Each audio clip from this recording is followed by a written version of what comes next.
Leader হয়েছি, পাড়ার কেউ চিনে না। নেতা হয়েছি, কেউ তোমাকে চিনে না। ভালো লিডার হয়েছে তুমি, তোমার মনে লিডারের কোনো দরকার নেই। তুমি কেমন লিডার?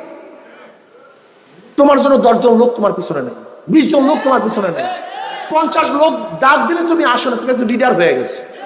যারা লিডার হবেন কমপক্ষে ডাক দিলে 500 লোক যেন সাথে সাথে বের হয়ে যায় সে ব্যবস্থা করবেন।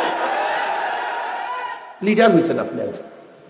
ছাত্র নেতা 10 জন ছাত্র পিছনে দেখি না, 20 জন ছাত্র তার সাথে হাঁটে না, এখন ছাত্র নেতা হয়ে গেছে। একজন ছাত্র লিডারের জন্য যদি 50 জন ছাত্র তার পিছনে না চলে, তা তুমি কেমন ছাত্র নেতা?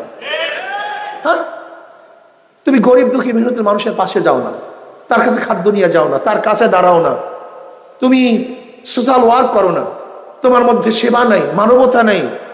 একজন গরিব ছাত্র যে পরীক্ষা দিতে পারে না, তুমি ছাত্র লিডাররা তার কাছে যায় না, উনি একজন ছাত্র লিডার হয়ে গেছে। ছাত্র লিডারদের